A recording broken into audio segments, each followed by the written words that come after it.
many more New Yorkers? I'm not charged. Do you believe in the First Amendment? Do you believe in the First Amendment, Tom Homan? How many more New Yorkers will the charge red targets? I want to use this moment to speak to the Muslims of New York City.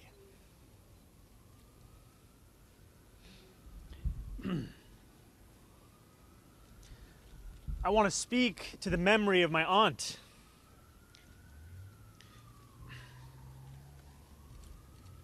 Who stopped taking the subway after September 11th because she did not feel safe in her hijab.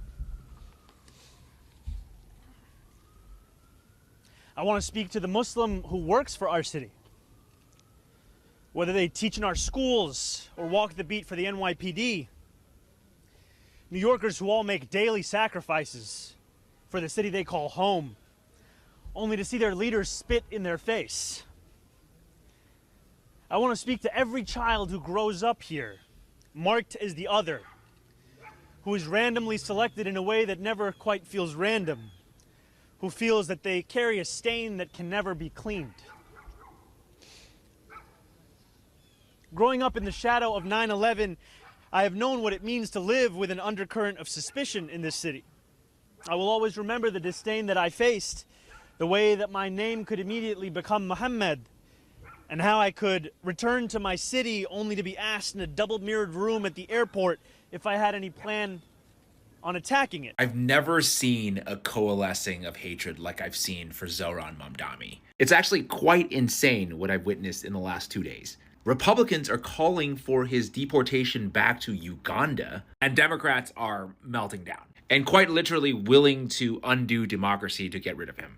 And I've been trying to figure it out all day, and I think this clip is why. The first foreign visit by a mayor of New York is always considered significant. Where would you go first?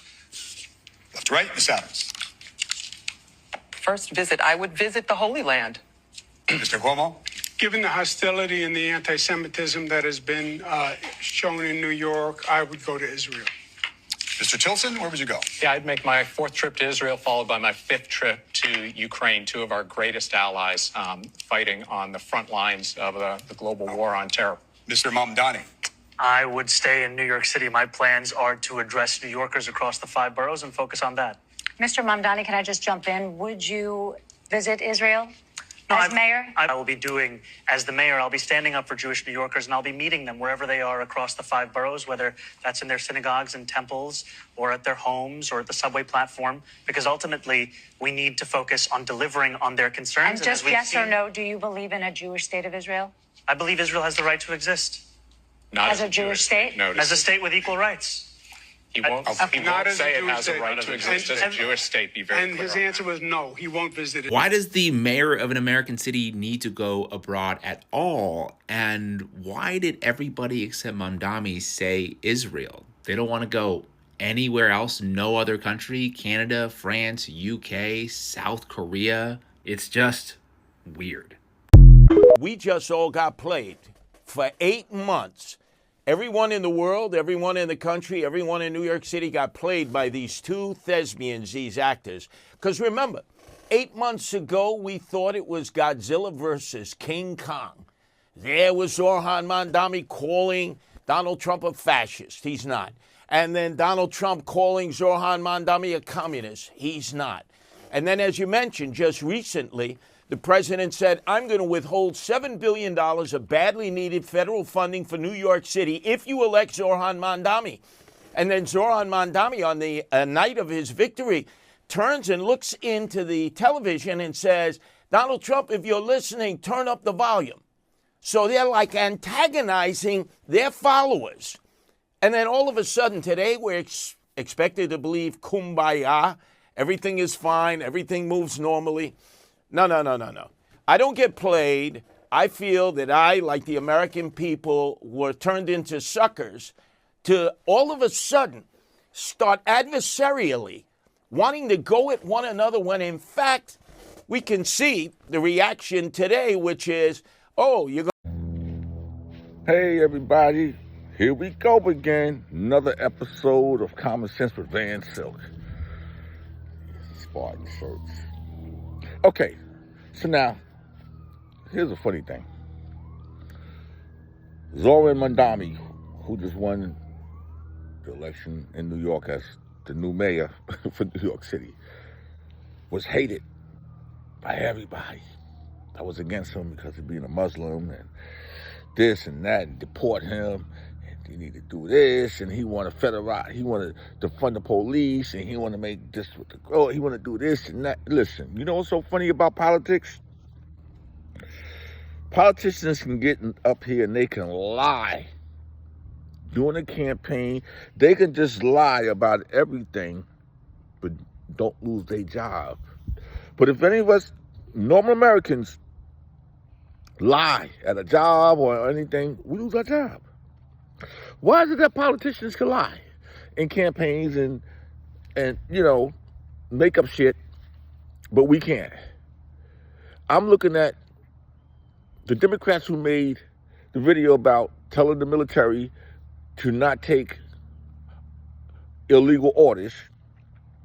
But then you're going to have the Trump administration press secretary come out.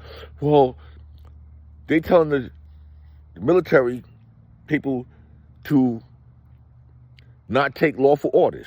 That is not what they said. They said illegal orders. The word was illegal. See, and it's a lie, and it gets by until somebody said, no, that's not what they said. But again, this is Mamdani. Curtis Lewa is saying him and Trump is lesbians.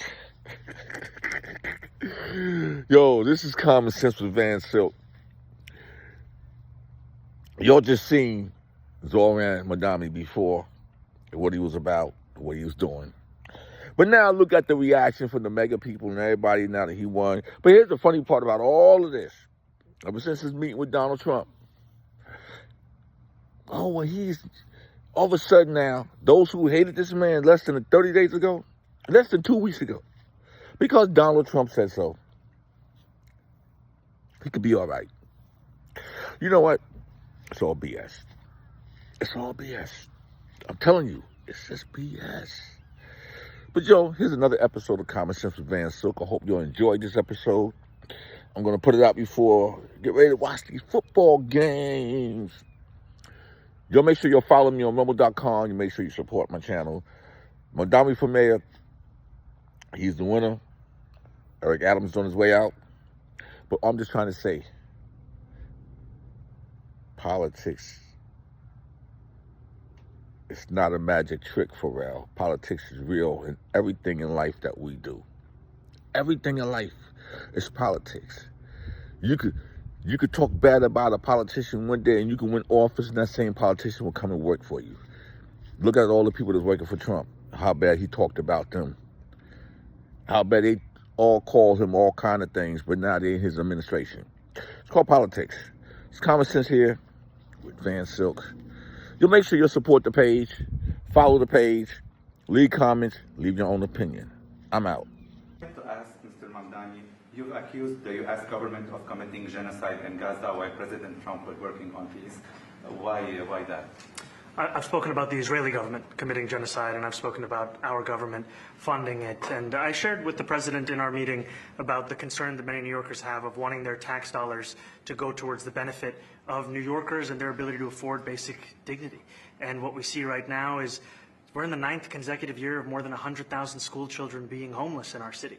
And there's a desperate need not only for the following of human rights, but also the following through on the promises we've made New Yorkers. And I appreciated the meeting we had and the work that we can do. Do you agree that President Trump didn't do a peace and work hard to make the peace? Because he worked hard to do the peace in the Middle East and everywhere. Do you agree with that? I appreciate all efforts towards peace, and I shared with President Trump that when I spoke to Trump voters on Hillside Avenue, including one of whom was a pharmacist that spoke about how President Trump's father actually went to that pharmacy not too far from Jamaica Estates, that people were tired of seeing our tax dollars fund endless wars. And I also believe that we have to follow through on the international human rights, and I know that still today those are being violated, and that continues to be work that has to be done no matter where we're speaking of.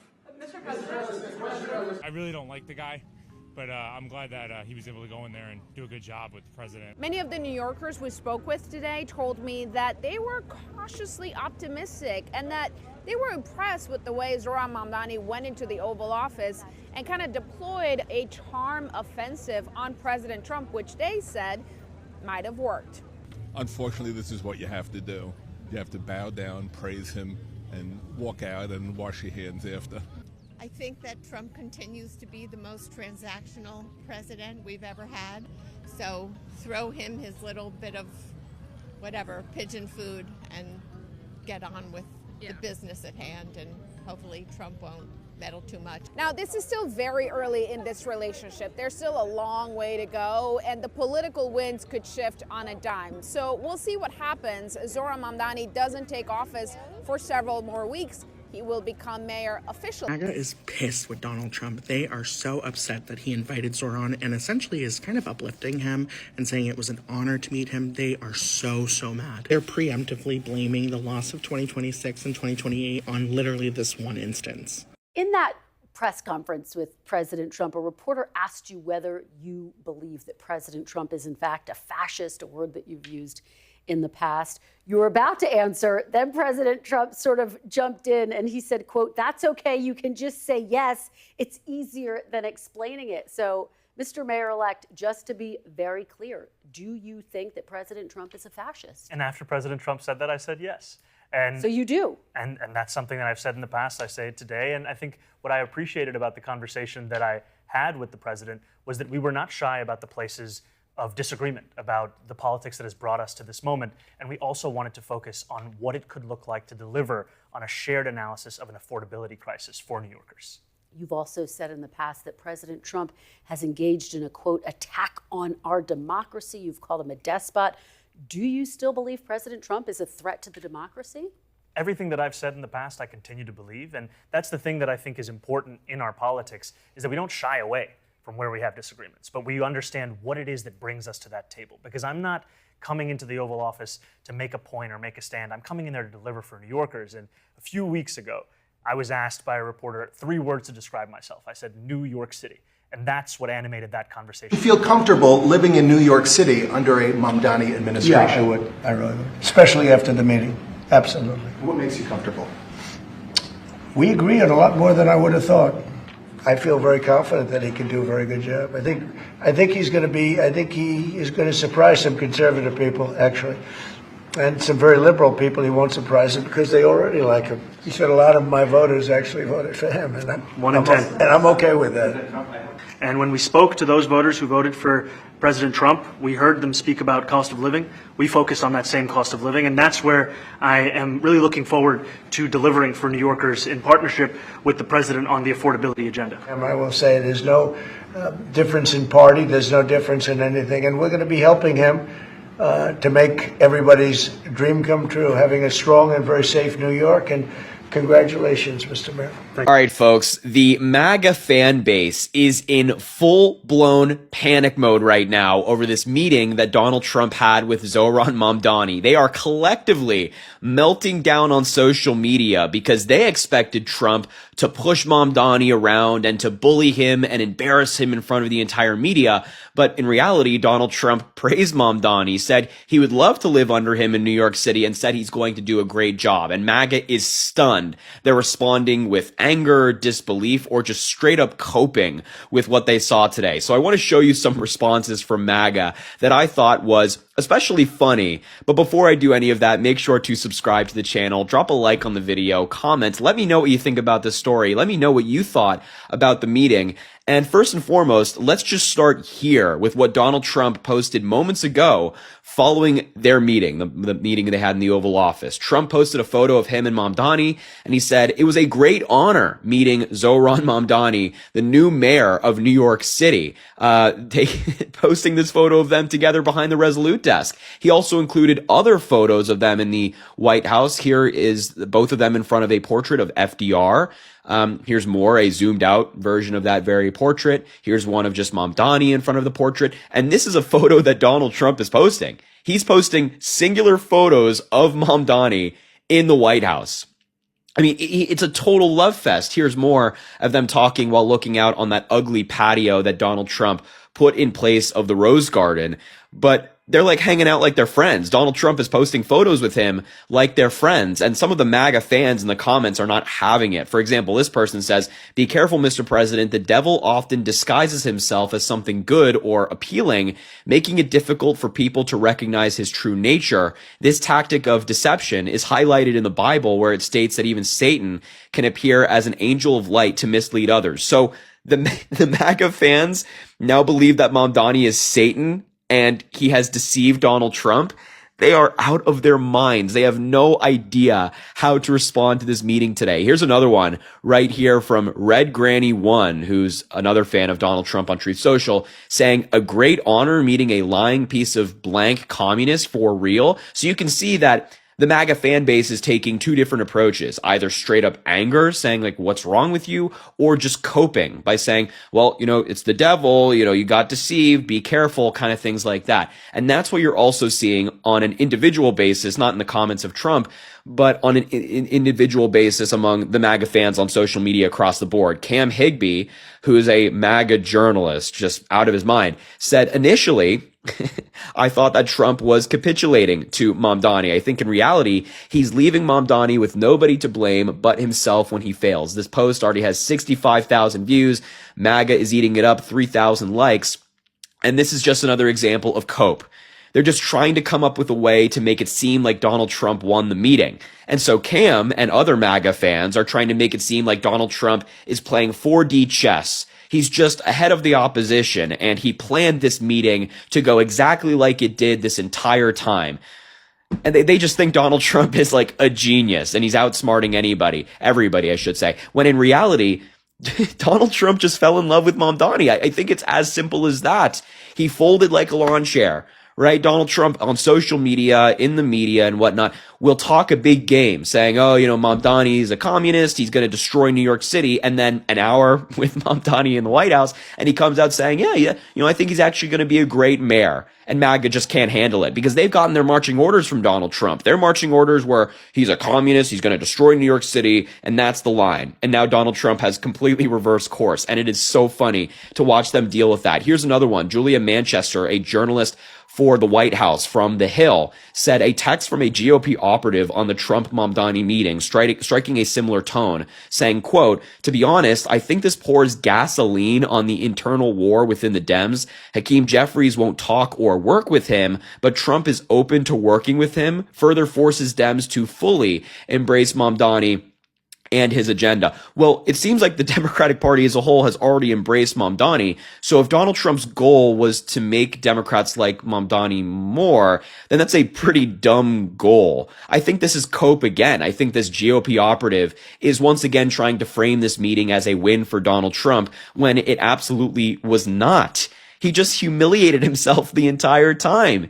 He showed the entire country once again that he has no principle, and the big talk he does on social media is largely fake. It's largely fake. Think about it. This is not the first time that this has happened with Donald Trump. When it comes to meeting with Mamdani, he praises him. When Donald Trump met with Joe Biden as president-elect in the Oval Office, he was praising Joe Biden. When Donald Trump met with Obama in 2017, I should say, before he took office, he praised Obama as well. He folds like a lawn chair, and MAGA still can't see that. Here's another one I wanted to talk about. Donald Trump was asked by a reporter if Elise Stefanik, the woman running to be the Republican nominee for governor in New York, she is called Mamdani a jihadist and all these other really gross names. But she said, this reporter asked Trump, "Stefanik has campaigned on calling Mamdani a jihadist. Do you think you're standing next to one?" And he said, "No." Just straight up no. And Elise Stefanik responded by disagreeing with Donald Trump. She said, "We all want NYC to succeed, but we'll have to agree to disagree on this one. If he walks like a jihadist, talks like one, campaigns like one, supports one, he's a jihadist, and he's Kathy Hochul's jihadist." So she's just throwing around this word like it's nothing. But Donald Trump just completely contradicted her. And this is what you get when you're loyal to Trump. She has been as loyal as it comes to Donald Trump for many, many, many years now. And then he nominated her for the UN, then withdrew her nomination. Now she's running for governor of New York, and Donald Trump has already undermined her key campaign talking point. Just, you can never trust Trump. No matter how loyal they want to be to Trump, you can never trust him to have your back, and he never will. And this is just further proof. Elise Stefanik is really trying to clean up the house right now with this, bullshit, crappy tweet. Here's another one from Laura Loomer, one of Donald Trump's biggest, most ardent supporters, said wild to allow a jihadist communist to stand behind the president's desk in the Oval Office. Sad to see. Even she's going after Donald Trump. And then she put forward this interesting approach to this meeting, saying, why did Zelensky receive a harsher welcome at the White House than Mamdani? Interesting. If socialists are doing a good job, then I guess nobody needs to vote them out during the midterms. If you're a Republican, why not just stay home in 2026 and 2028, since Mamdani's policies are amazing? I'm confused. No need to oppose the left, I guess. I guess socialism is comfortable now. No need to vote for the GOP in 2026 is the message I'm getting from that. Am I missing something? Well, look, if that's the message that Republicans want to take from this meeting, good. Don't go out and vote for your guys. Don't go out and vote for Republican candidates in the midterms. Don't do it in 2028. Just don't do it in any election. That's perfectly fine by me. If the Republican voters want to stay home and they don't want to support I'm not going to stop you. I encourage it. Actually, I will back your idea. And I think it's a great idea from Laura Loomer. Stay home. Don't vote. Don't vote, MAGA. And here's the final one I want to show you. JD Vance on extra copium. He's coping extra hard.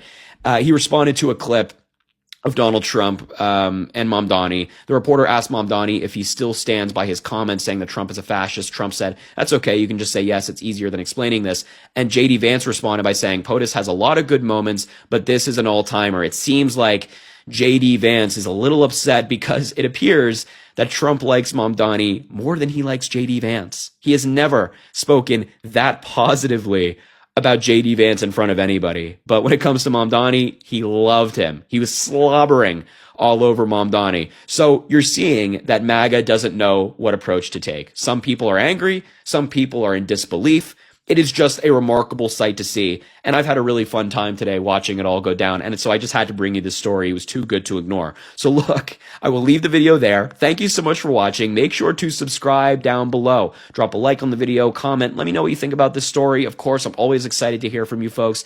And as I always say, I greatly appreciate you. And I hope you have an amazing rest of your day.